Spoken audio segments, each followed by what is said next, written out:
Часто в наши дни в исламском мире появляются так называемые ученые, которые пытаются подогнать ислам под действительность людей, но не действительность людей под ислам.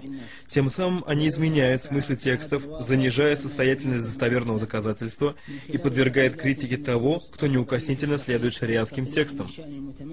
Какова позиция требующего знания относительно таковых ученых?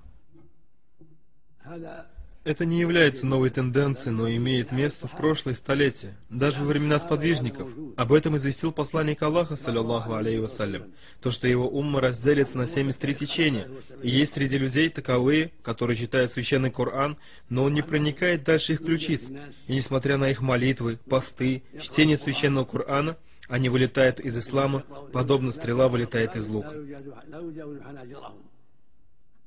يحقر أحدنا صلاته مع صلاتهم وصيامه مع صيامهم وقراءته مع قراءتهم يمرق من الإسلام مروق السهم من الرمية فليس هذا بمستنكر فقد وجد في عهد السلف في عهد الصحابة. И это не является удивительным. Также во время сподвижников были такие, которые искажали смысл священного Корана и трактовали его, передавая иной, ложный смысл. Это были такие секты, как хавариджи, потом шииты, которые возникли во времена правления Али, да будет доволен им Аллах, потом те, которые последовали за ними, такие как му'тазилиты, джахмиты, и в последующем иные течения и секты. И каждая секта думает, что они правы, и то, что они призывают к исламу. Но воистину это беда и наказание, и никто не спасся от этих сект, кроме тех, кто неукоснительно придерживается Корана и чистой пророческой сунны. Тот, кто обратился к Корану и Сунне, не искажая их смыслы, тот стал на пути сподвижников, да будет доволен им Аллах.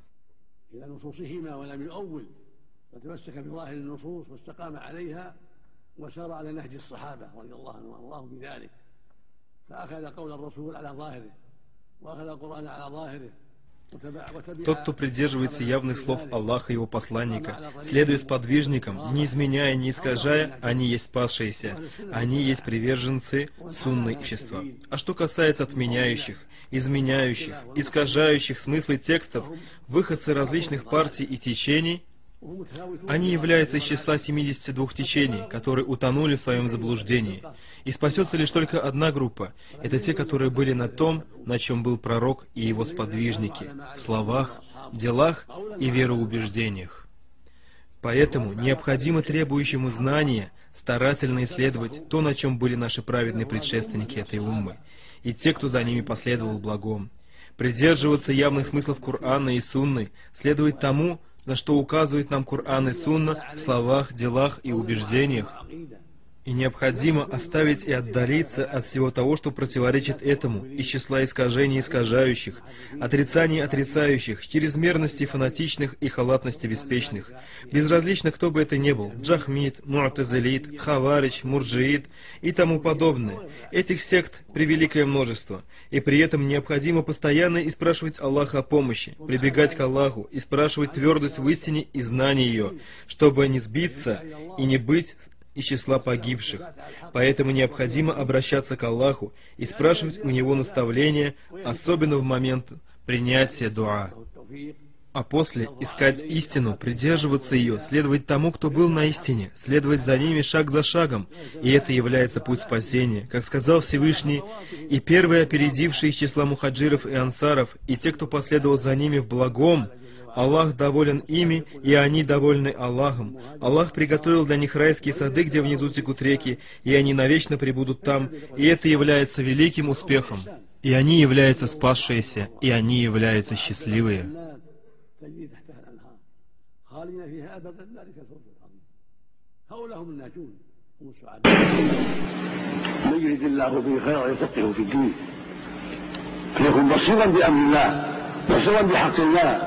بصيرا بحق عباده بصيرا بحق المخلوقات حتى من البهائم.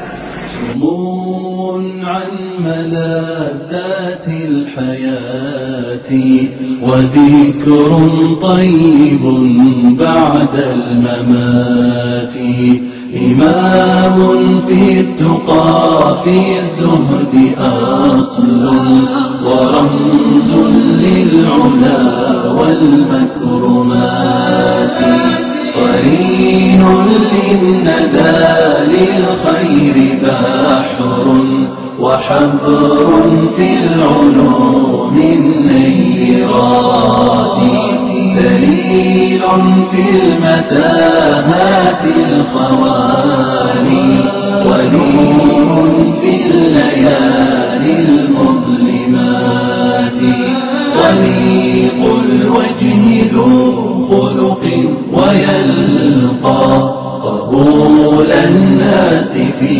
كل الجهات.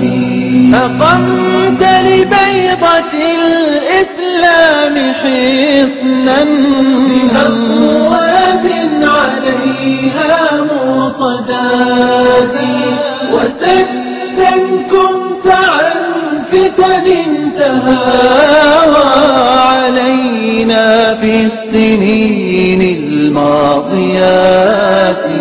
قطعت العمر في طلب وجد ونصح للرعية والرعاة، أراك شغلت في أمر عظيم، وقد شغل الورى بالملهيات، وقد شغل الورى بالملهيات. الدنيا وجادا وعلق شيخنا بالباقيات،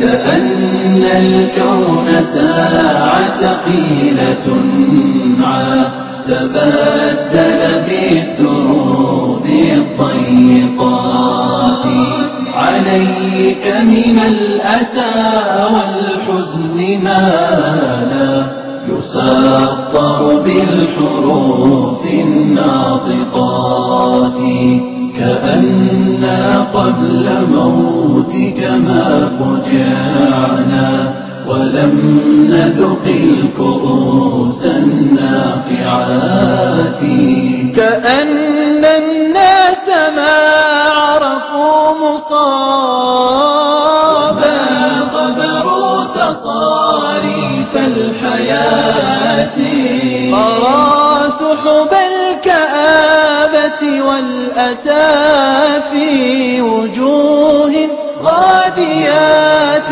رائحات.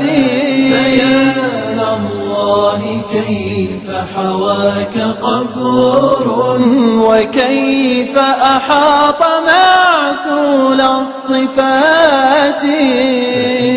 والله قد مات ابن باز منيب في الثرى بعد الوفاة، فما ماتت مآثره لدينا وأفضال علينا سابقات، سيبقى ذكره في كل جيل مثالا للمشايخ والدعاة، سيبقى ذكره في كل جيل مثالا للمشايخ والدعاة، لقد جل المصاب فمن نعزي، فكل الناس فيك ذو